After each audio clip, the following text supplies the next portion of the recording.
Hello, everyone. Welcome back to the Ask Dr. Be Good show, the show where we bring you the politics, the pedagogy, and the practices around public education. Today, we have a special treat just in time for Cinco de Mayo, and that is our returning guest, Professor Freedom, aka Professor Clarence Glover, who is going to be bringing us something that should really appeal to the educator in us, and even parents who aren't teachers, people who aren't teachers who are watching. You still can be lifelong learners, right? And we're going to bring information that I think is going to really bring you new reflections to the point where you're going to want to know more and want to share this with others. So what am I talking about? Well, Professor Freedom has a new exhibit at the African American Museum, and it's just in time for, like I said, Cinco de Mayo, and it's a topic that will tie Cinco de Mayo to Juneteenth. What? An Hispanic holiday with an African American, now American, total, national holiday? We need to know more about that. So, welcome, Professor Glover, and Okay. take us down that road. Well, first of all, let me say I do not have an exhibit at the African American Museum, but there is an exhibit Okay. at the African American Museum by the Latino Arts Project. So very clear, the Latino Arts Project at the African American Museum. I went there on April 20th to begin the process of asking Dr. Robinson and other staff members that if I could have a lecture at the museum. While at the museum, I looked over my shoulder and looked up, and there was an exhibit called Yanka. Yes, Yanka. Well, who is Yanka? Well, I was going to the museum to ask Dr. Robinson if I could do a lecture entitled Yanka from Cinco de Mayo to Juneteenth. Lo and behold, here's an exhibit up there that lays out this history. Very unique exhibit, again, by the Latino Arts Project, taking a whole gallery and dividing it into 6 mini galleries. So it's there until October, and I encourage individuals to go and visit. I will be there on Cinco de Mayo at noon doing a special guided tour. Then I'll return on May 14th from 11 to 1 to do my full lecture, Yanka, from Cinco de Mayo to Juneteenth, and do a guided tour following. So you're all asking, who is Yanka? Because he said this is the name that we've not heard very much of in America. Well, along with saying him, I like to show who he is. This is Yanka. Yes, if you look very carefully, it's a picture of an African warrior. Yanka was a Gabon prince from West Africa, French-speaking West Africa. Yes, bonjour, comment ça va? I mean, comment allez-vous? Oui, je parle un peu français. Monsieur Clarence Glover. You see, oui, I'm from Louisiana. So my So second you're language is practically French. French. Oui. So here is someone who was enslaved and carried to uh, the coast of Mexico to a town called Veracruz, which was near the town of Pueblo. Well, as you know, Dr. Good, you and I were talking last year, and I found reenactments of the Cinco de Mayo uh, uh, celebration there in Mexico, and I shared it with you.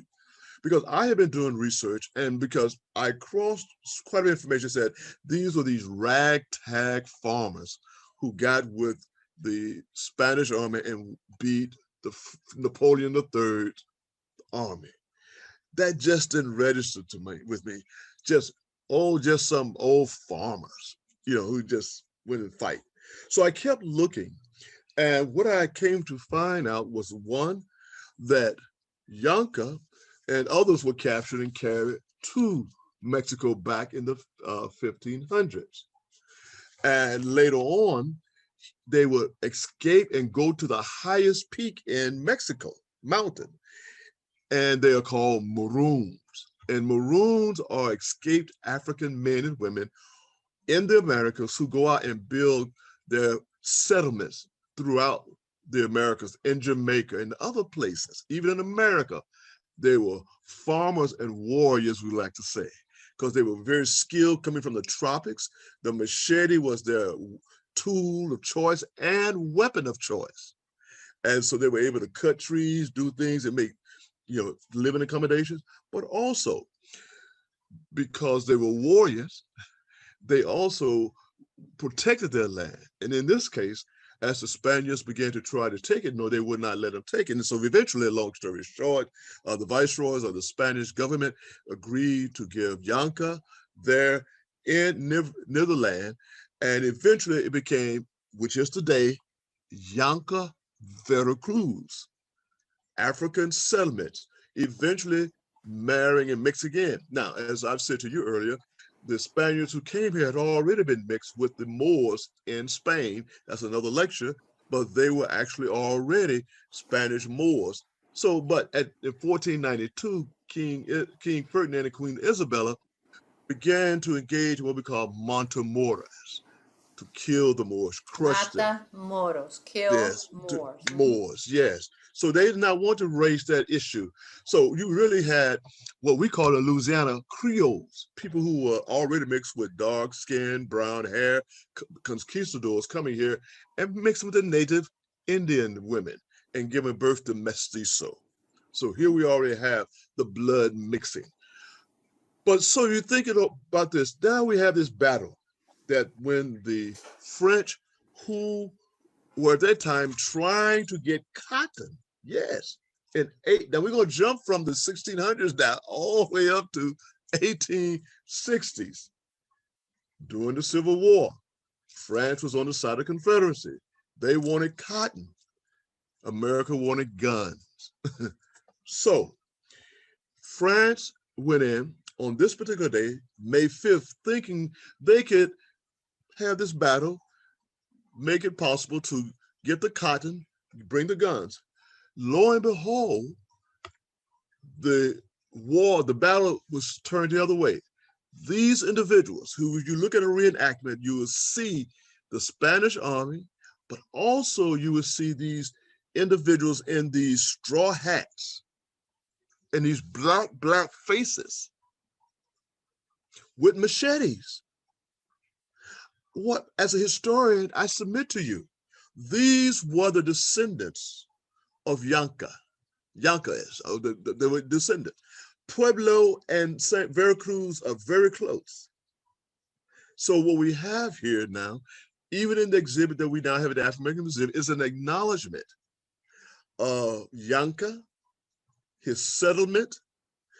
And you may not see that at the museum as much because it is the battle that they had between the French, that one-day battle, because the French won later, and that gave President Lincoln and the Union Army enough time to recollect their efforts and therefore win the Civil War, which if they had not had that opportunity, history would have been radically different. Therein, there would have been no Juneteenth or December 31st, as we know it, Watch Freedom Night, January the 1st, 1863. And then 2.5 years later, and those 2.5 years later had a great deal to do with the planters and the cotton that was still in the field at that time in Texas to recoup their investments. So what you're telling us, and I remember looking at the reenactments last year, and my instinct was to be horrified because what have we been trained to think when we see people putting blackface on, that is bad, right? But you had to tell me the story so that I could understand they're actually doing that in a positive way to honor these dark-skinned heroes who helped them win against the French, because if the French hadn't won, which the French thought they were going to, much like the Ukraine-Russia thing, right? They thought it was going to be a quick little war, but in fact it wasn't, and it stopped the French from coming up and sweeping up and possibly adding power to the Confederates. That's correct. That's correct. And so had that happened, that might have not boded as well for no Lincoln's. Emancipation, no Juneteenth. That's right. And so the painting of the face while it is considered maybe an honor, but also it is an exclusion.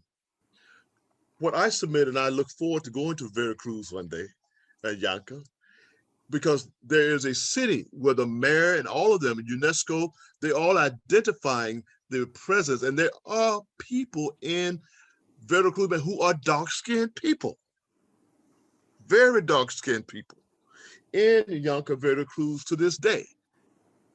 So to me, to bring them into the celebration very much as they bring the indigenous Indian people with their beautiful, head things and so forth, we should be at a point in history that the people themselves with their natural dark faces should be a part of the celebration. So, yeah, and that's probably going to take a little bit of work because But that's what should be done. Yes, they're yes, because celebrating, they think they're honoring, right, and they think they're honoring, but I say, but there's an exclusion element. You see, it is like in America, we know that there are thousands of African Americans who participated as colored troops in the Union Army. That would be like white men painting their faces black to reenact those colored troops who were there at Galveston and fought. You see, and so yes. we haven't seen them, but we need to bring their faces into the awareness. Who became the Buffalo Soldiers here in America? Matter of fact, I was going to get this to you. I was in Lexington this past weekend, Lexington, Massachusetts, and they honor an African American enslaved soldier, Prince Easterbrook. And so I'll send you the thing on him. Yeah, And yeah. again, that's a movie in the making. That should be a movie right there, All of right? these things are so powerful, in the Yeah, historical and contemporary, sentiment. Yes. yeah. So, so again, here we had an enslaved prince in A diplomat, 1610, if I'm remembering correctly, right? A 1610, diplomat. come over, and he gets away, and Well, in the 1500s, and then later on the 1600s. and then he gets away. He brings others with him. They have um, Maroon this settlement. area, yeah, A this maroon area, settlement. and they start the practice of much like the in the Western years later, generations later in the Western time where you had robbers going and robbing the caravans. They would Yes, rob exactly. the caravans down there. That's right. So that's when the Spaniards tried to stop them, and they couldn't.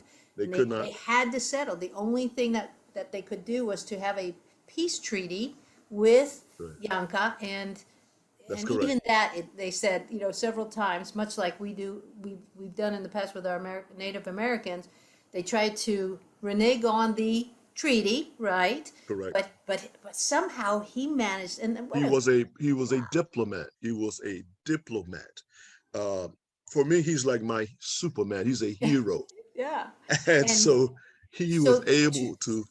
yeah, 200 years later, then that same area, that same culture in that area was able to help then the other uh, residents there in the Pueblo and Veracruz area to win against the French. Right. So really, there's so much more to the story, but really, this is all about trying to encourage people to go and listen to you and your lectures, and to look at the exhibit, and to really start helping yourself and others around you to understand that the enslaved people was not an American thing. This was happening in England. It was Well, it was not. happening. It was not simply in North America. It was all over Oh, Central. it was It was all over just Brazil. More yes. came to Brazil than came to the Americas. England, because of the cotton and so forth, which changed the whole economy of England after wool. It knocked wool out of the way. Tobacco did not last as long. Was not as profitable in the long term. But it was cotton that was the long term, even moving to the west, further to the west. And that's why you had to have in those days, as they say, the removal of the Native American, the indigenous people here to grow more cotton in the west, all the way to California, as a matter of fact. And then so we see it moving toward Asia, even at that time. So much information here that, you know, the exhibit is a beginning. It will be there to October, and again, I will be there on Cinco de Mayo at 12, and then back on May 14th, a Saturday, from 11 to 1. So can you talk a little bit about the impact that cotton has had over really North America, the Americas, because what you're finding out, and there are a few sources that are coming to the understanding that the impact of enslaved people had on the cotton industry over the last really 150 years. Let me just say this a bit. I want to, if I may, offer, because the new term, of course, is enslaved people. That's where we see it here. I advocate for enslaved Africans. As I moved away from the word slaves, all of a sudden the word enslaved people has emerged. Because when we say enslaved people in a distant talk, we don't know who the people are. We make a statement and we take away the historical reality and dignity of African people. So therein lies the idea, the understanding that the enslaved Africans, and I have something here that and this is mud cloth. Mud cloth is just one of the many cloths. This is from Mali. And to show you how long, this is what they do with the mud cloth. They put history into cloth. So this is a cotton village. And you can see the women spinning cotton here, right there. See the spinning right there? Yeah. Over here, you see the man on the cotton. You see? Actually Now, weaving it, yeah. Men are weavers. This says that the cotton has been with us a long time as African people. So it only makes sense that as European men became aware of cotton and its productivity in terms of, because what happened, we had to separate it by seed in America. India had a cotton gin. Well, when Eli Whitney patented the gin, we say patent because it is believed and suggested very strongly a man named Sam, it was suggested, an African man, and his father actually invented what we call the comb cotton, the teeth of the cotton. So what happens now when you have this cotton be separated by a machine, the word engine, cotton engine, now you don't have to separate it anymore with your hand.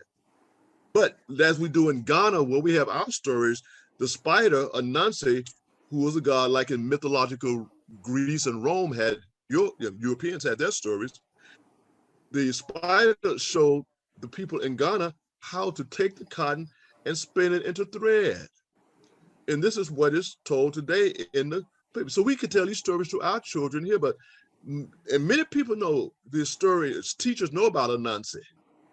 And I do this at Legacy, I work with students, and the parents realize that it helps calm them down because they're trying to figure out how I'm doing it, you see?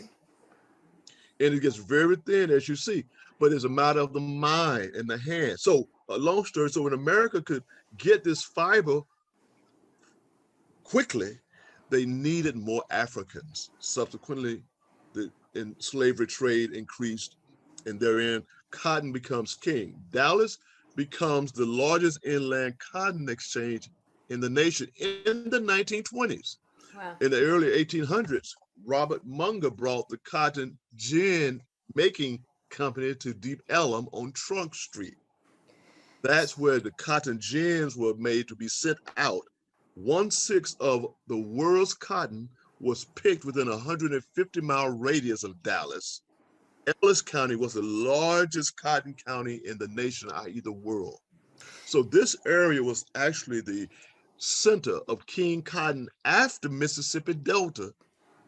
Slavery only existed in this area about 50 years, but it was some of the most intense years, and it spilled over into Jim Crow right up until the 1970s when cotton was in Plano and Farmers Branch, all over this area, and it was still being picked, and who was doing the picking?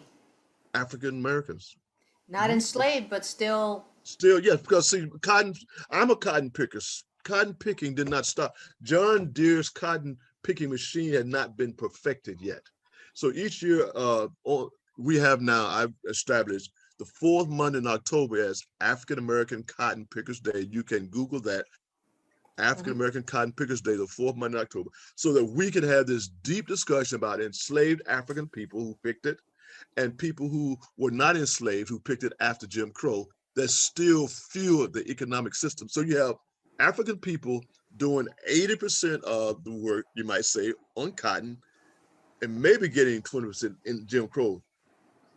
So this is where economic disparity comes in. There are 6 fundamental stages in the cotton process. African people do all 5 except sell the cotton. And receive the profit. Right, and receive the benefits. Yeah. Everything we have in our pocket in terms of money is made from 75% cotton, 25% linen. Every dollar bill, $5 bill. Every 500-pound bale of cotton, along with sheets and shirts, produces 313,600 $100 bills. Yeah. I can tell you've studied and researched this a little bit. Just a little bit. It's been a journey, and yeah. I am delighted that there are ears to want to hear now. We're being challenged with now data. This is data. This is your data person. You know what data means, you know? Yes, and we need this information out. It's just, I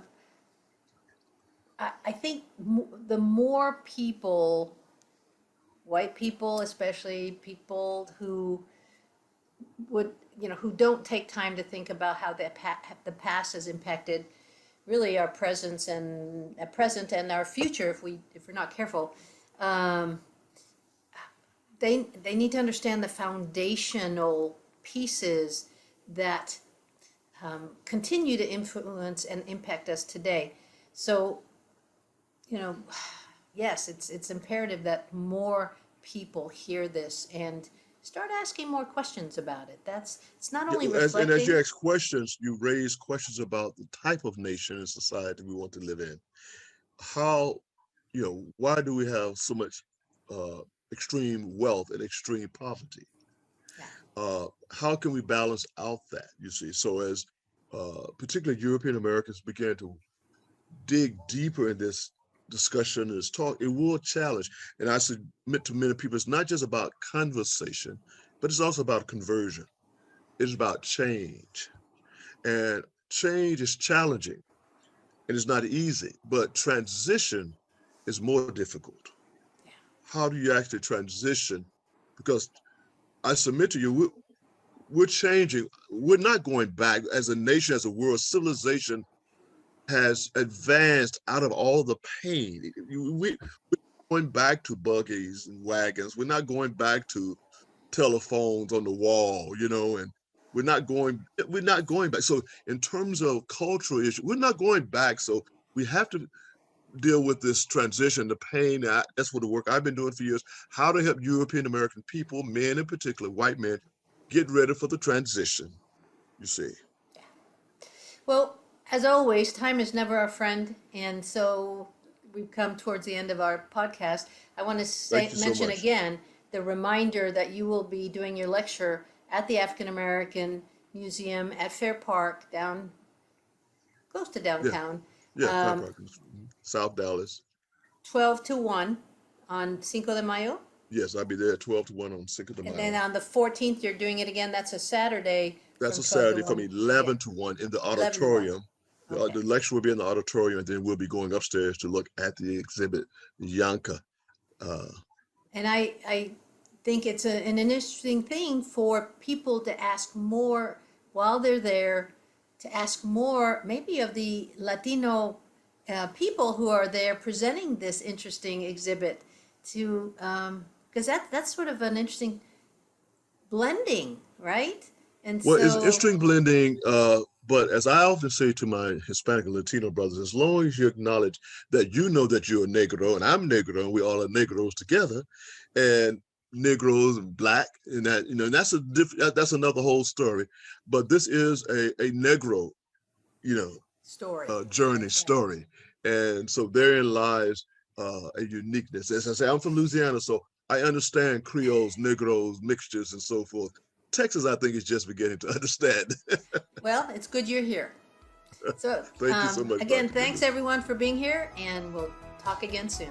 Bye-bye, Hasta everyone. luego.